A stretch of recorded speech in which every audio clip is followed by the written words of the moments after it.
Merci de nous suivre et de vous abonner sur la chaîne des leaders Go 221. Essentiel que vous devez retenir, c'est que nous sommes dans un processus de co-création.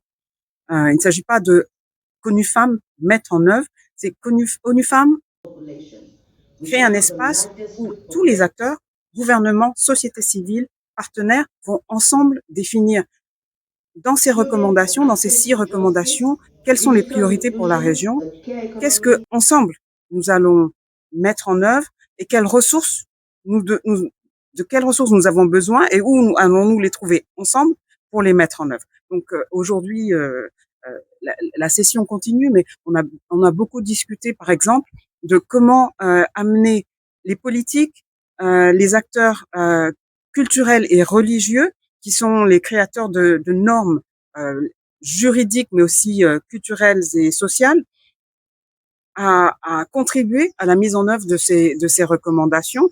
Donc vraiment, c'est un processus de co-création. J'insiste là-dessus. C'est pas juste un programme d'ONU-Femmes, c'est comment ensemble tous les acteurs vont appuyer la mise en œuvre de ces recommandations. Deux des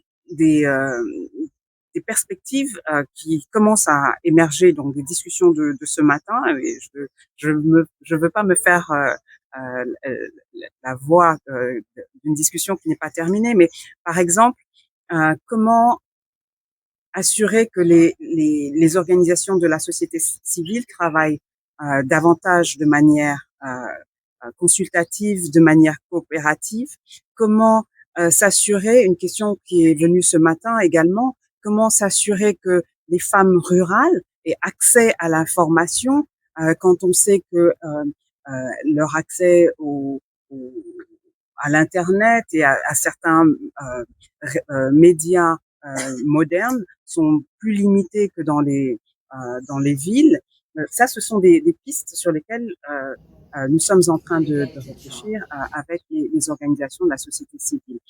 D'autres problématiques que nous connaissons et qui, je suis sûre, vont émerger également aujourd'hui, c'est par exemple l'accès des femmes, notamment en zone rurale, au crédit et aux ressources financières. Donc ça, ce sont des choses que nous allons discuter et voir ensemble comment trouver des solutions efficaces à ces problématiques d'accès et aux droits et de protection.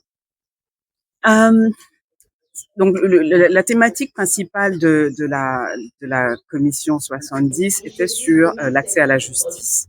Je vais parler d'ONU-Femmes dans le contexte de la région d'Afrique de l'Ouest et du Centre. Je dirais que c'est un bilan mitigé.